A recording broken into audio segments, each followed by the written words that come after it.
जय हिंद मित्रांनो, चला सुरुवात करूयात. जागतिकीकरणाचे भारतातील पुढील टप्पे कालानुक्रमे लावा. रुपयाची परिवर्तनीयता, रुपयाचे अवमूल्यन, स्वामित्व हक्क सुधारणा कायद्यास मंजुरी. ठीक आहे. तर आता पहिल्यांदा लक्षात घ्या, 1991 ला काय झालं होतं? LPG reforms. रुपयाची परिवर्तनीयता RBI ने 1994 ला हे केलं होतं. रुपयाचे अवमूल्यन म्हणजे काय म्हणता येते, डिव्हॅल्युएशन ऑफ रुपी 3 वेळेस झालेला आहे. 1949, 1966 आणि 1991 ला. ठीक आहे. स्वामित्व हक्क, आता इथं सुधारणा दिलेल्या आहे त्यांनी. ठीक आहे.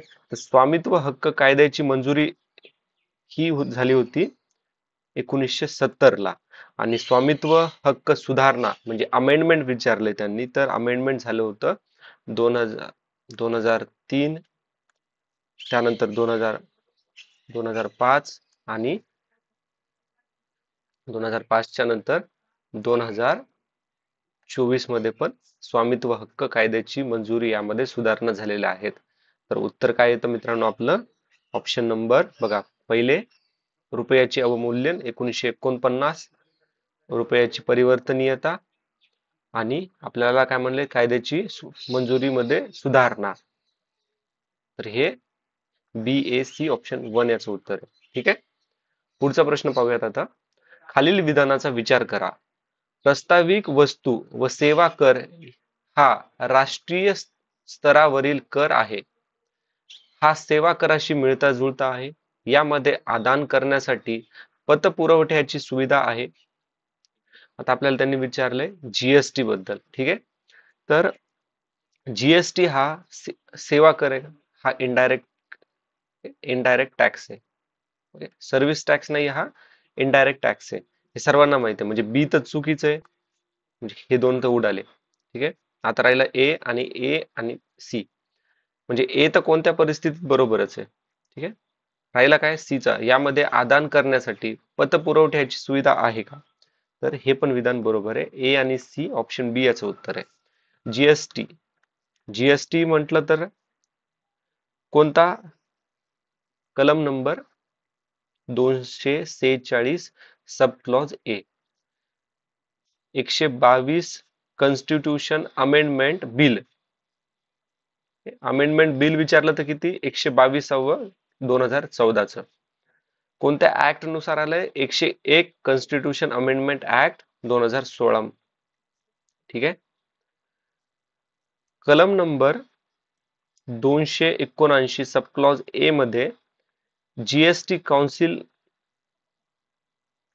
बनवण्याचा जो अधिकार असतो तो प्रेसिडेंटकडे आहे, हे नमूद केलेलं आहे. ओके. किंवा जीएसटी काउन्सिल अपॉइंट कोण करतं? प्रेसिडेंट करतात. आता जीएसटी कॅल्क्युलेट कसं करायचंय? तर जीएसटी कॅल्क्युलेट करण्यासाठी एक फॉर्म्युला आहे. जीएसटी अमाऊंट म्हणजे किती सेलिंग प्राइस आहे. ओके. सेलिंग प्राइस गुणिले जीएसटीचा रेट भागिले 100. आता जीएसटीचा रेट चार रेट आहे त्याचे जीएसटीचे: 5%, 12%, 16% आणि 28%. ठीक आहे. पुढचा प्रश्न पाहूयात. मानव विकास दर. आता मी तुम्हाला 2024च्या डेटानुसार सांगणार आहे. ठीक आहे. तर पहिला काय आहे? उच्च आर्थिक वृद्धी व मंद मानव विकास. तर हे झालेलं आहे बिहारमध्ये. बिहार. उच्च मानव विकास पण सापेक्षतेचे कमी उत्पन्न. उच्च मानव विकास तर केरळ. मध्यम आर्थिक व मानव विकास UP, त्यानंतर मध्य प्रदेश, झारखंड आणि आसाम. अपुरा आर्थिक मानव विकास तर हे पण बिहारमध्ये आणि छत्तीसगडमध्ये. ठीक आहे. छत्तीसगड. याच्यामध्ये एक पॉइंट महत्वाचा आहे. महाराष्ट्रामध्ये म्हणजे जर GDP पर कॅपिटाच्या याने जर बघितलं तर सर्वात जास्त GDP पर कॅपिटा नुसार सर्वात श्रीमंत स्टेट कोणतं, तर महाराष्ट्र. आणि सर्वात जास्त मोठी इकॉनॉमिक साईज कोणत्या स्टेटची आहे, तर महाराष्ट्राची आहे. 2 नंबरला कोणता स्टेट आहे, तमिळनाडू. आता एक महत्वाचा प्रश्न आहे.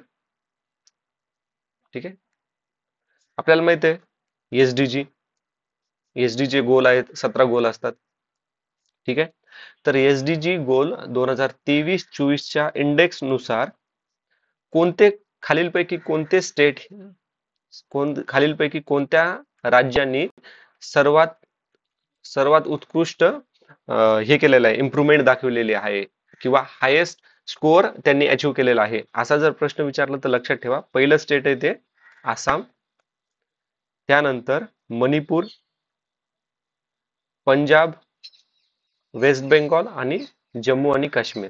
ठीक आहे, तर हे 5 स्टेट आहेत ज्यांनी सर्वात उत्कृष्ट कामगिरी केलेली आहे एसडीजी गोल नुसार. ठीक आहे, पुढचा प्रश्न, 1965 मध्ये आशियातील पहिले निर्यात प्रक्रिया क्षेत्र भारतात रिकाम जागा या ठिकाणी स्थापन झाले, तर याचं उत्तर आहे कांडला.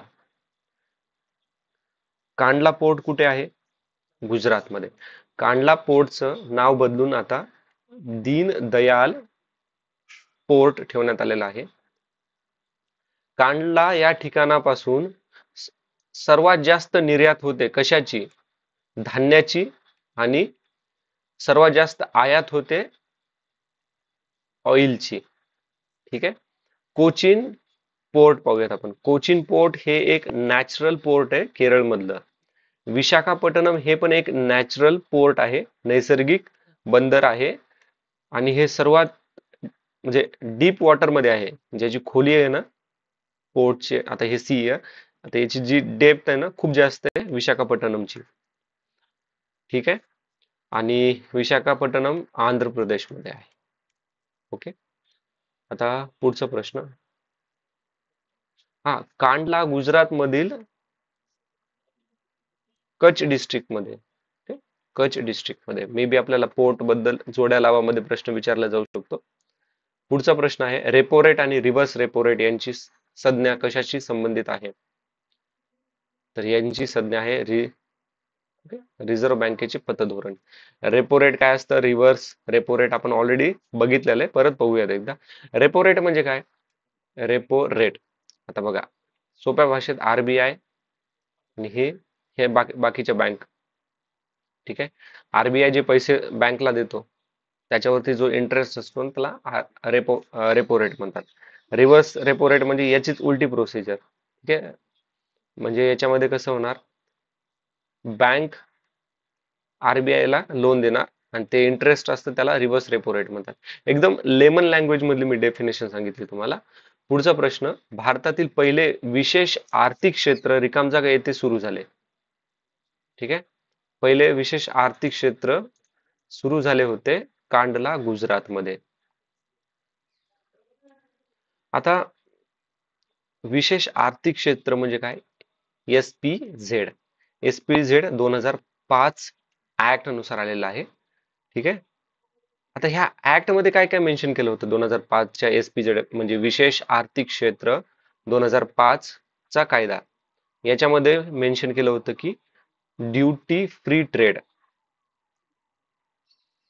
त्यानंतर 100% इन्कम टॅक्स एक्झम्पशन म्हणजे इन्कम टॅक्स घेणारच नाही येत, त्यानंतर एक्झम्पशन जो सेंट्रल आणि सेंट्रल टॅक्स राहतो, जो सेल टॅक्स असतो, सर्व्हिस टॅक्स असतो, हे कोणते टॅक्स लागणार नाहीत. ठीक आहे, अजून एक महत्वाचं म्हणजे सिंगल विंडो क्लिअरन्स. ओके, तर हे असे काही महत्वाचे घटक 2005च्या विशेष आर्थिक क्षेत्र कायद्यानुसार लागू करण्यात आलेले होते. ओके, याचं मेन फोकस काय होतं की जो इंटरनॅशनल ट्रेड असतो ना तो त्याला वाव मिळावी म्हणून. ठीक आहे, आता एक आपण एसपीझेड बघितलं, सॉरी एसईझेड बघितलं. ओके, एसईझेड बघितलं आपण, आता पाहूयात ईपीझेड. ईपीझेड काय असतं, ईपीझेड म्हणजे export processing zone. Export processing zone. तर हे काय करतं, एक्सपोर्ट म्हणजे निर्यात प्रमोट करतं. ओके, निर्यात व्यवस्थित व्हावा, भारतातून जे गुड्स अँड सर्व्हिस आहेत ते दुसऱ्या देशामध्ये चांगल्या पद्धतीने पोहोचावे, त्याच्यासाठी लागणारं जे इन्फ्रास्ट्रक्चर डेव्हलप करणं किंवा जे सवलती देणं ते एक्सपोर्ट प्रोसेसिंग झोन मध्ये येतं. आणि याची सुरुवात भारतामध्ये पहिल्यांदा, इवन एशियामध्ये सर्वात पहिल्यांदा भारतात झाली होती. आणि भारतात कोणत्या ठिकाणी, तर त्याचं पण ठिकाण आहे कांडला. ठीक आहे, कांडला, गुजरात. केव्हा झाली होती? 1965 मध्ये. ओके, 1965 ला. आता पुढचा प्रश्न पाहूया मध्ये. ओके, आता हे ईपीजे एक्सपोर्ट प्रोसेसिंग झोन आहे ना, हे बघा इथे जो प्रश्न होता ना, ईपीझेड, ते इकडं ऍक्च्युली ते दोन्ही सोबत सांगायचं होतं म्हणून मी तिकडे तुम्हाला एक्सप्लेन केलं. आता पुढचा प्रश्न 12व्या पंचवार्षिक योजनाबद्दल विचारलेला आहे. खूप वेळेस प्रश्न रिपीट झालेला आहे. आपल्या एमपीएससीच्या महारिव्हिजन मध्ये आपण खूप वेळेस याला डिस्कस केले. वास्तव्य स्थूल देशांतर्गत उत्पादन वृद्धी दर 8%. ऍक्च्युली ए बी सी हे तिन्ही विधान बरोबर आहेत. आपल्याला याच्यात काय लक्षात ठेवायचंय, तर याची थीम काय आहे ती लक्षात ठेवा. तर थीम आहे जलद, त्यानंतर अधिक, शाश्वत आणि अधिक समावेशक विकास. ठीक आहे, याच्यावरती अजून एक पुढे प्रश्न आहे, तिथं पण अजून थोडं डिस्कस करूयात. पुढचा प्रश्न पाहूयात आता. 2013-14च्या, आता आपल्याला बघायचंय 2024च्या डेटानुसार प्रायमरी जीडीपीचा शेअर, प्रायमरी सेक्टर म्हणजे शेती आणि शेती रिलेटेड जे सेक्टर्स असतात ते, तर त्यांचं कंट्रीब्युशन किती आहे? ठीक आहे, तर त्यांचं आता 19.6%. ऍज इट इज लक्षात ठेवा. सेकंडरी सेक्टर म्हणजे मॅन्युफॅक्चरिंग सेक्टरचं प्रमाण किती आहे? 25.7%. आणि टर्शरी सेक्टर म्हणजे सर्व्हिस सेक्टर मध्ये आहे 55%. ठीक आहे, 55%. हा डेटा लक्षात ठेवा. पुढचा प्रश्न आहे, खालीलपैकी कोणती राष्ट्रीय उत्पादनाचा अंदाज करण्याची पद्धत नाही विचारले त्यांनी. पद्धत नाहीये, राष्ट्रीय उत्पादनाचा अंदाज करण्याच्या कोणकोणत्या पद्धती आहेत? उत्पादन पद्धती, उत्पन्न पद्धती आणि खर्च पद्धती. आयात निर्यात पद्धत ही पद्धत देशाचा डेव्हलपमेंट आणि ग्रोथ, ओके, देशाच्या इकॉनॉमीची डेव्हलपमेंट किती झालेली आहे, किती ग्रोथ झालेली आहे, हे मोजण्यासाठी आयात निर्यात पद्धतीचा वापर केला जातो. ठीक आहे, एप्रिल 2002 मध्ये स्वीकारलेल्या राष्ट्रीय जल नीतीची उद्दिष्टे कोणती? ठीक आहे, तर उत्तर आता याचं बघा. याचं उत्तर आहे जल संसाधनाच्या नियोजनाची चौकट तयार करणे, एकात्मिक जल संसाधनाचा विकास, ज्याला आपण वॉटर मॅनेजमेंट असं पण म्हणतो, आणि भूजल व्यवस्थापन. ठीक आहे, अजून उद्दिष्ट कोणती, तर इन्व्हायरमेंटचं प्रोटेक्शन करणं. इन्व्हायरमेंटचं प्रोटेक्शन करणं हे पण या राष्ट्रीय जल नीतीचंच उद्दिष्ट आहे. उत्तरेकडील नद्या दक्षिणेतील नद्याशी जोडणे. आता ना, हे महत्वाचे लक्षात ठेवा. नॅशनल रिव्हर लिंकिंग प्रोजेक्ट, ह्या प्रोजेक्ट मध्ये प्लॅन केलं होतं की हे जे नद्या आहेत ना, तर नद्या एकूण एकाला जोडणार. ठीक आहे, पण ते प्लॅन इम्प्लिमेंट काही झालेला नाहीये, काहीतरी इश्यूज वगैरे असतात त्याच्यात. ओके, पुढचा प्रश्न पाहूयात आता. बघा, 12वी पंचवार्षिक योजना तयार करीत असताना नियोजन आयोगाचे अध्यक्ष कोण कोण आहेत मित्रांनो? आता हे कमेंट बॉक्स मध्ये तुम्ही मेन्शन करा. Planning commission. Planning commission 1950. आणि आपण काय बघितलं होतं, प्लॅनिंग कमिशनचे हेड कोण असतात? आणि 2012ची पंचवार्षिक योजना सुरू झाली होती केव्हा केव्हा झाली होती? 2012, 2017. प्राईम मिनिस्टर कोण होते? डॉक्टर मनमोहन सिंग. ठीक आहे, पुढचा प्रश्न. रिकाम जागा भारतातील द्वितीय क्रमांकाचा शेती आधारित उद्योग आहे. तर शेती आधारित उद्योग द्वितीय क्रमांकाचा आपल्याला पाहिजे 2024च्या डेटानुसार. तर साखर उद्योग देशातील द्वितीय क्रमांकाचा आहे. साखरच्या नंतर जो हे आहे ना, चहा. मी 2024च्या डेटानं सांगतोय. 2000. तर चहा उद्योग पण द्वितीय क्रमांकावरतीच आहे, साखर उद्योग पण द्वितीय क्रमांकावरतीच आहे जगाच्या. जगाच्या म्हणजे जर जर जर तुम्हाला विचारलं जगामध्ये सर्वात जास्त, म्हणजे 2 नंबरला सर्वात जास्त साखर उत्पादन कोणत्या देशात होतं, किंवा जगामध्ये सर्वात जास्त 2 नंबरला चहाचं उत्पादन कुठे होतं? 1 नंबरला चहाचं उत्पादन चायनामध्ये होतं, 2 नंबरला चहाचं उत्पादन हे भारतामध्ये होतं. ठीक आहे. आणि सर्वात जास्त जर विचारलं तर टेक्सटाईल इंडस्ट्री मध्ये भारत 1 क्रमांकाला आहे. ओके, टेक्सटाईल इंडस्ट्री, कापड उद्योग. ठीक आहे. अं, ताग उद्योगला पण भारत, ठीक आहे, भारत टॉप वरतीच आहे. ठीक आहे, टॉप. पुढचा प्रश्न बघूयात आता. 2005-2015च्या दरम्यानमध्ये विदेशी गुंतवणुकीचे स्रोत, फॉरेन डायरेक्ट इन्व्हेस्टमेंट. पहिल्यांदा लक्षात ठेवा, फॉरेन डायरेक्ट इन्व्हेस्टमेंट काय असते. एक याच्यात एकच पॉइंट लक्षात ठेवा, एफडीआय मध्ये ना डेप्ट लागत नाही. ओके? कर्ज लागत नाही. म्हणजे बघा आता ही आपला भारत आहे. ओके, भारत ही फॉरेन कंपनी आहे. ही कंपनी भारतात येऊन काय करते, इन्व्हेस्ट करते. आता ते बाकीचे रूल्स अँड रेग्युलेशन असतात, किती पर्सेंटेज पाहिजे किती नाही, ते सर्व म्हणजे जे पेपर वर्क आहे ते पेपर वर्क झाल्यानंतर एक ते पेपर वर्क झालं. ठीक आहे. तर मग ही जी अमाऊंट भारतामध्ये आणतात ना, तर त्याच्यावरती जी कर्ज आहे ना, तर ते कर्ज लागत नाही. ठीक आहे, एफडीआय मध्ये. आता आणि एफडीआय हे लॉंग टर्म साठी इन्व्हेस्टमेंट साठी राहतात. ठीक आहे. आणि त्यांची म्हणजे जी फॉरेन कंपनी आहे ना, ती भारतामध्ये ऑन ग्राउंड काम करते. म्हणजे त्यांचे जे कंपनीचे मेंबर्स वगैरे असतात ते ऑन ग्राउंड असतात. आणि याच जागेवर जर फॉरेन इनडायरेक्ट इन्व्हेस्टमेंट असेल तर ते इनडायरेक्टली काय असणार. आता ही कंपनी, ओके, ही फॉरेन कंपनी, ही अमेरिकेची कंपनी सपोज, हा इंडियाचा एक बिझनेसमॅन, आणि इथं ग्राउंडला कंपनी आहे. मग हा याला पैसे देतो आणि मग हा इन्व्हेस्ट करतो. त्याला FII, एकदम सोप्या भाषेत सांगतोय. म्हणजे त्याचे टर्मिनॉलॉजीज वेगवेगळ्या असतात त्याच्यात, पण बेसिक असे. ओके, FII झालं हे, फॉरेन इनडायरेक्ट इन्व्हेस्टमेंट. आणि एफडीआय मध्ये कसं, हा माणूस आहे ना, हा डायरेक्ट काम करतो इथे ग्राउंड वरती. म्हणजे ऑब्विसली याचे जे एम्प्लॉईज असतात तो काम करतात. ठीक आहे. आणि त्यांच्यासोबत ते इंडियन लोकांचं पण कोलॅबरेशन, त्यांच्या इंडियन कंपनीचं पण कोलॅबरेशन असतात. ओके, पार्टनरशिप वगैरे.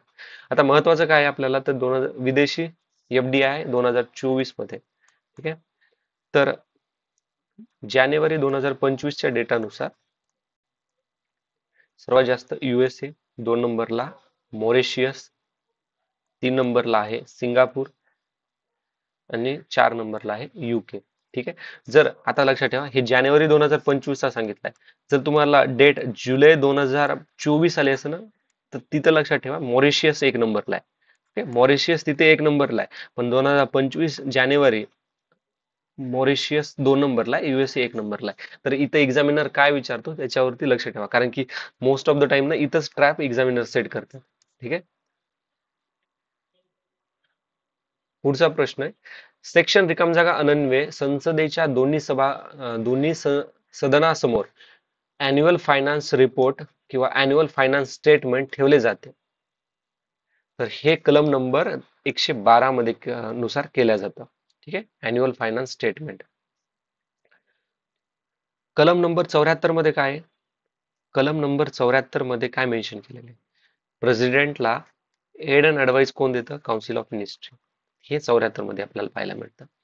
कलम 268, सोप्या भाषेत सांगायचं तर युनियन टॅक्स लावतं आणि स्टेट टॅक्स युनियन जो टॅक्स लावलाय ना तो कलेक्ट करतं. ते म्हणजे 268. आणि कलम नंबर 370 आता तर काही एवढा इम्पॉर्टंट राहिला नाही, कारण की तो जम्मू अँड काश्मीरला स्पेशल स्टेटस देत होता. तो रिमूव्ह झालेला आहे स्पेशल स्टेटस. नेक्स्ट प्रश्न काय आहे?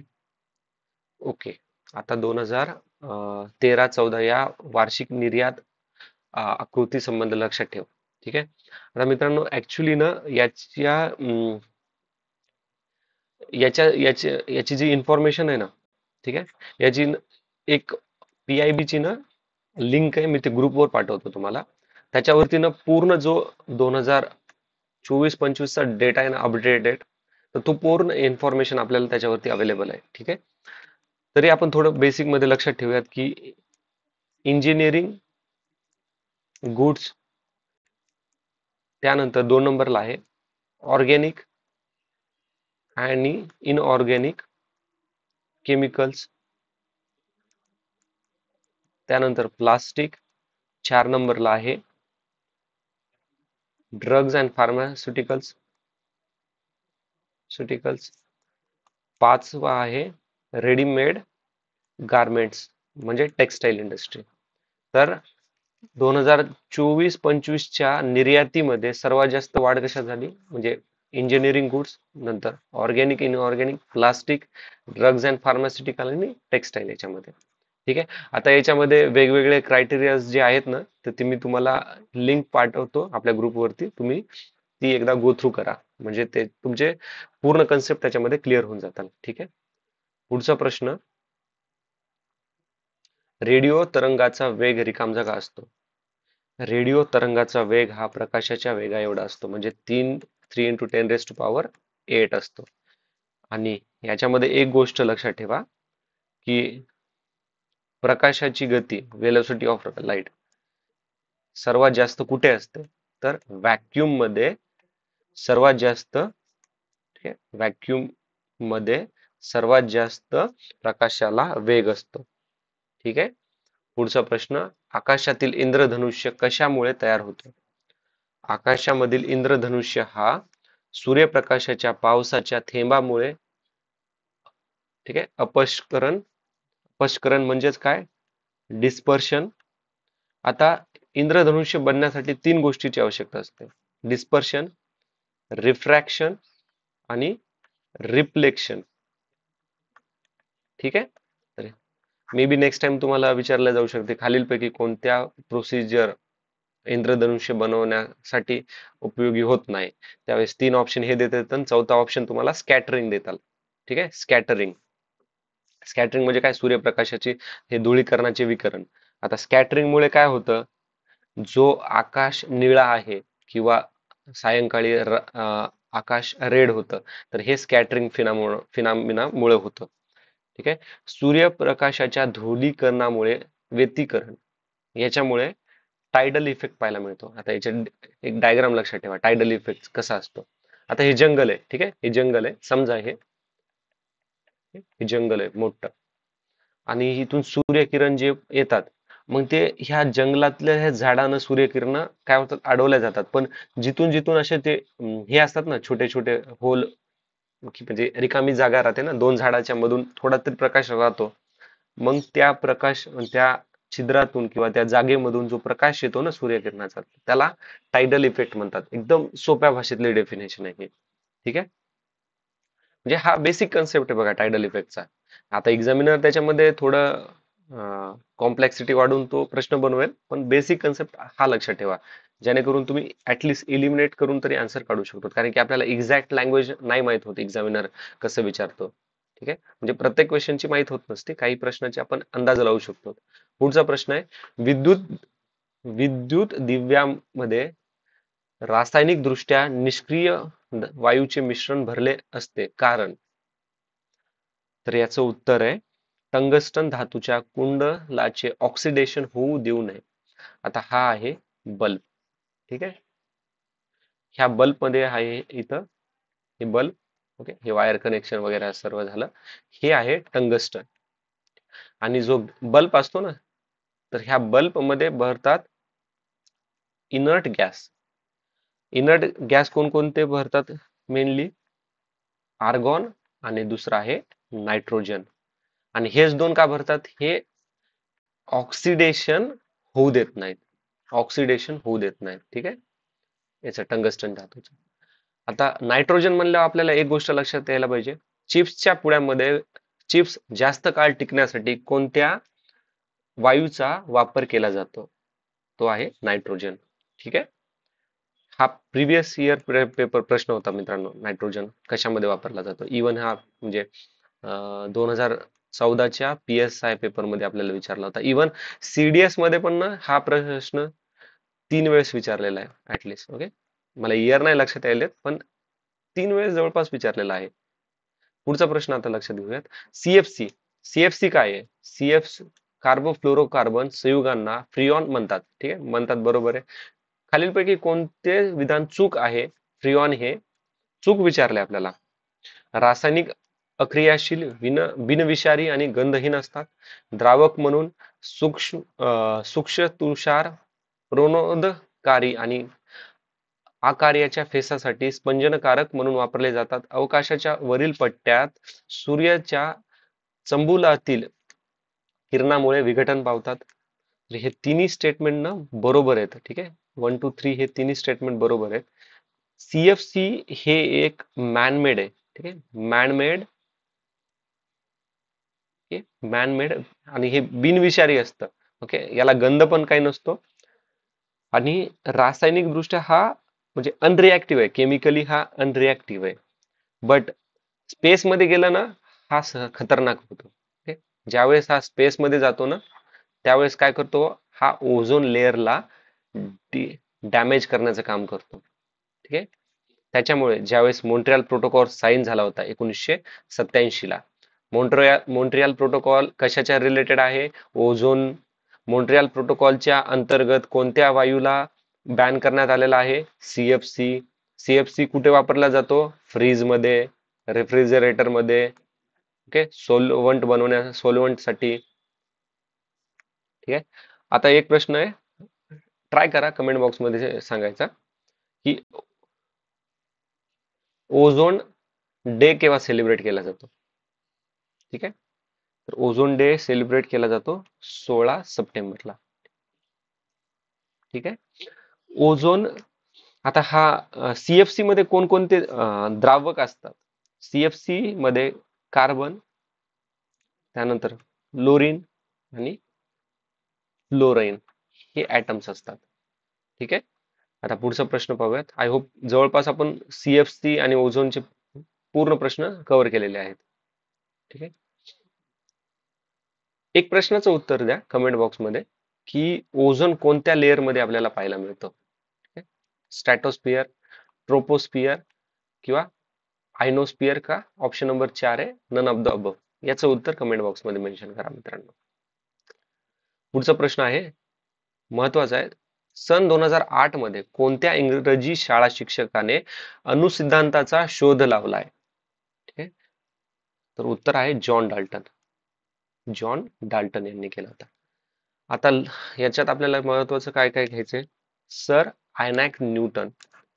न्यूटन म्हणलं की काय येतं? 3 laws. Okay, 3 law of motion. न्यूटनचा पहिला सिद्धांत, दुसरा सिद्धांत, तिसरा सिद्धांत. Okay, every action has equal and opposite reaction. तिसरा सिद्धांत आहे त्यांचा. न्यूटननं अजून काय काय सांगितलंय? ग्रॅव्हिटीचे नियम सांगितलेत, गुरुत्वाकर्षणाचे नियम, त्यानंतर रिफ्लेक्टिंग टेलिस्कोप, पुन्हा थेरी ऑफ लाईट आणि थेरी ऑफ कलर. न्यूटन यांनी एक इन्व्हेन्शन केलं होतं कशाचं? कॅल्क्युलसचं. यांचं सर्वात फेमस पुस्तक आहे, त्या पुस्तकाचं नाव काय? तर त्या पुस्तकाचं नाव आहे प्रिन्सिपिया. Okay, Principia. ल्युपिस. Okay, Leucippus. तर ल्युसिपप्स याने ऍटोमिझम याचा शोध लावला होता. ओके, ऍटोमिझमचा. प्लुटो आणि अरिस्टॉटल हे ग्रीक फिलॉसॉफर्स आहेत. ठीक, आता पुढचा प्रश्न. लिमोनाइट या लोखंडाच्या धातुकाचे रासायनिक रेणुसूत्र रिकामजागा हे आहे. ओके, तर उत्तर आहे ऑप्शन नंबर 3. मित्रांनो, मी कन्सिडर करतो की तुम्ही आपला प्रश्न वाचल्यानंतर व्हिडिओ पॉज करून आन्सर डिसाईड करून ठेवतात. ठीक आहे, कारण की त्याने जर तुम्ही तसं करताल ना तर तुमची प्रॅक्टिस होऊन जाईल. ओके, एक कॉन्फिडन्स लेवल तुमचं बूस्ट होईल. पुढचा प्रश्न आहे, टिक्का डिसीज हा रोग सामान्यतः कोणत्या पिकावर आढळतो? तर हा भुईमुगावरती आढळतो. ठीक आहे, भुईमुगावरती.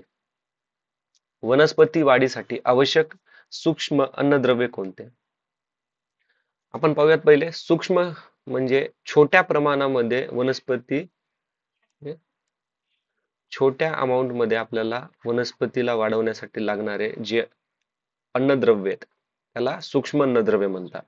आणि जे जास्त जास्त अमाऊंट मध्ये ज्यांची आवश्यकता असते त्याला मॅक्रो एलिमेंट किंवा मॅक्रो अन्नद्रव्ये असं म्हणतात. सूक्ष्म कोणकोणती आहेत? सूक्ष्म आहेत बोरॉन, त्यानंतर chloride, copper, iron, manganese, manganese म्हणलं मॅग्नेशियम नाही मॅग्नीज, त्याच्यानंतर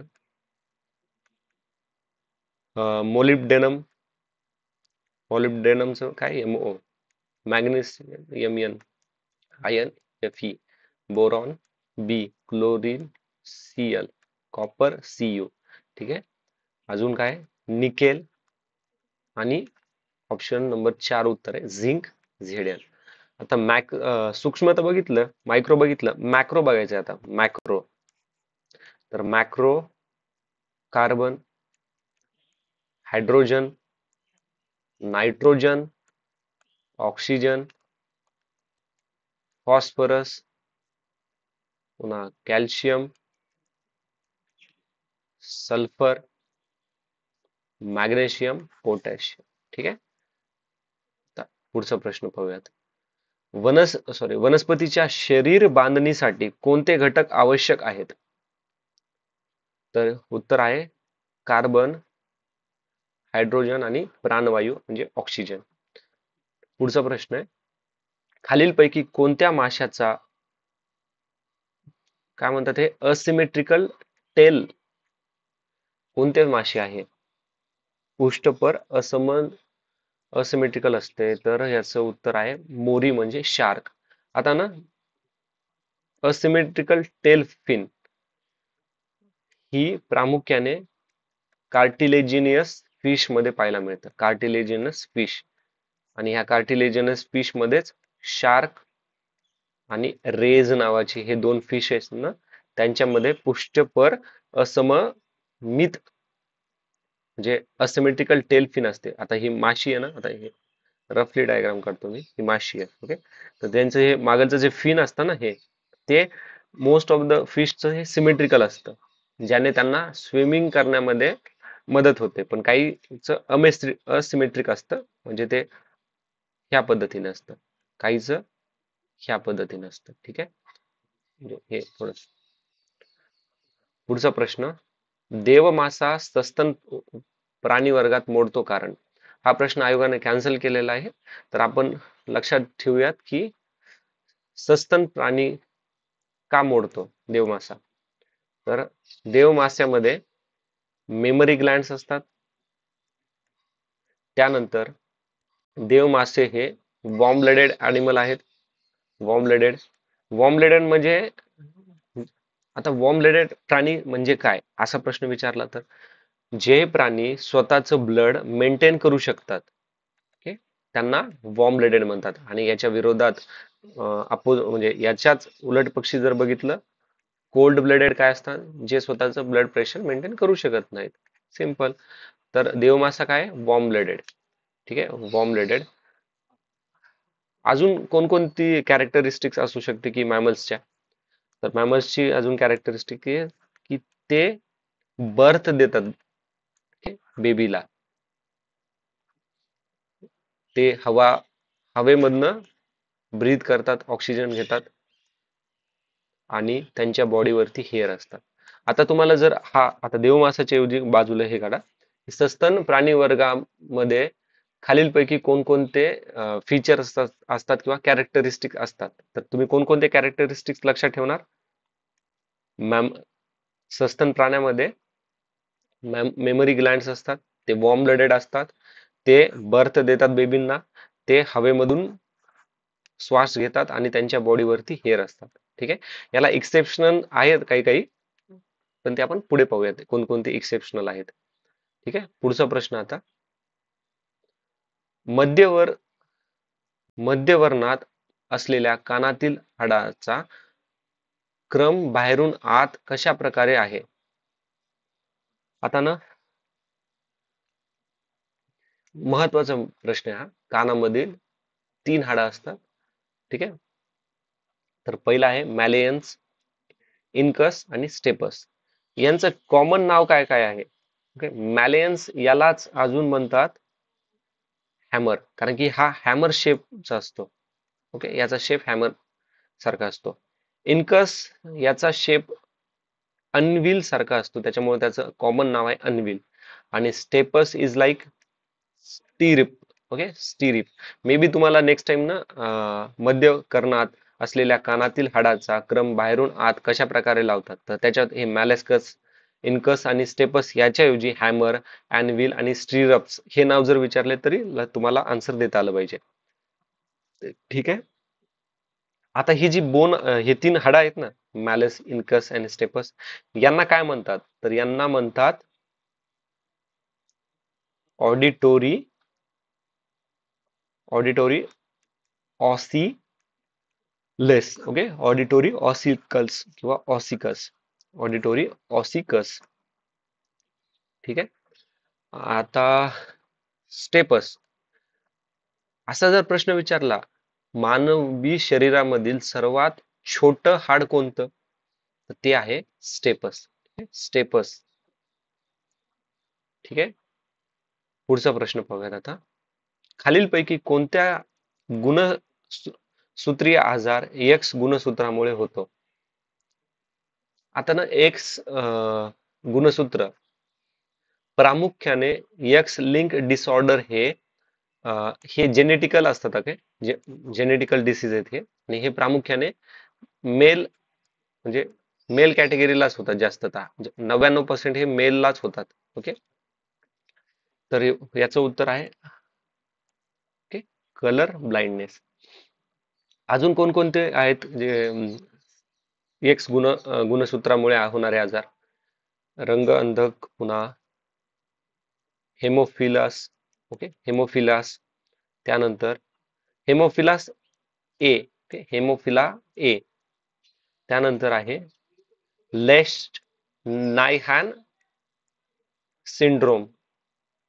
आणि तिसरा डिसीज आहे क्लिनिफेल्टर्स सिंड्रोम. ठीक आहे. हे 3 आहेत महत्वाचे, लक्षात ठेवा. गलगंड.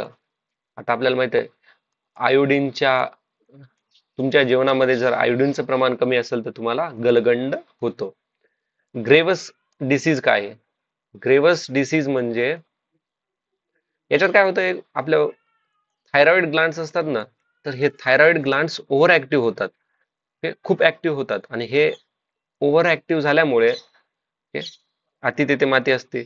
तसंच थायरॉइड ग्लँड्स ओव्हर ऍक्टिव्ह झाल्यामुळे हायपर थायमोरॉक्सिडिझम होतं, आणि त्याच्यामुळेच ग्रेव्हस आजार बनतो.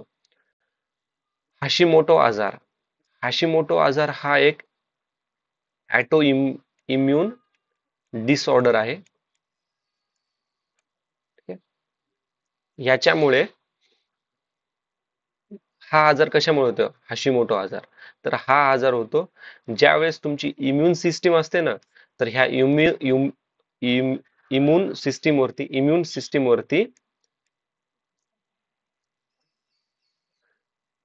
ही इम्युन सिस्टीम तुमच्या थायरॉइड ग्लँड्स वरती ज्यावेळेस अटॅक करते, त्या अटॅकमुळे हाशिमोटो आजार होतो. ठीक आहे, हाशिमोटो. नवजात शिशूला कोणत्या लसी सर्वात प्रथम दिल्या जातात? बीसीजी, ओरल पोलिओ आणि हेपेटाइटिस बी. आता बीसीजी म्हणजे टीबी होऊ नये म्हणून आधी प्रिकॉशनरी मेजर्स असतात. त्या वॅक्सिनचं नाव आहे बीसीजी, टीबी होऊ नये म्हणून. तर ही वॅक्सिन कोणी शोधून काढली? तर अल्बर्ट कॅल्मेटी. ठीक आहे. पोलिओ कोणी शोधून काढलाय? Jonas Salk. हेपेटायटिस बी ची वॅक्सिन कोणी शोधून काढली? Bharuch Samuel Blumberg. ठीक आहे. आता पुढचा प्रश्न बघा. हे वॅक्सिनचं नाव मी कोणी कोणी इन्व्हेन्शन केले ते का सांगितलं ते पुढचा प्रश्न बघा आता. जोड्या लावा आणि याच्यात विचारलंय सायंटिस्टचं नाव आणि कोणत्या सायंटिस्टनं कोणती लस शोधली. ठीक आहे. आता आहे फ्लेमिंग. ओके, ए फ्लेमिंग यांनी शोध लावला होता इन्झाईम लायझोसाइस. ठीक आहे. त्यानंतर आहेत S.A. वॉक्समन, तर यांनी स्ट्रेप्टोमायसिन. जिन्नर यांनी देवी रोगाची लस. लुई पाश्चर अँथ्रॅक्सिन वॅक्स लस. लुई पाश्चरनं अजून काय शोध लावला होता? लुई पाश्चरनं अजून रेबीज याच्यावरती पण वॅक्सिन बनवली आहे. आणि त्याच्यामध्ये अजून त्यांच्यासोबत कोण होतं? लुई पाश्चर यांनी रेबीज ही वॅक्सिन एमिली रॉक्स यांच्या मदतीने बनवलेली आहे. ठीक आहे.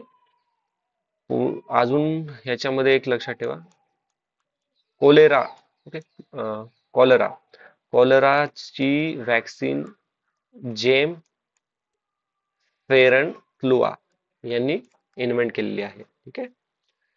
ओके मित्रांनो, तर आपण आज इथंच थांबूयात. काही डाऊट असेल तर प्लीज कमेंट बॉक्समध्ये मेन्शन करा. काही सजेशन पण द्यायचे असेल तर प्लीज कमेंट बॉक्समध्ये मेन्शन करा. Thanks for watching. See you in next video. जय हिंद.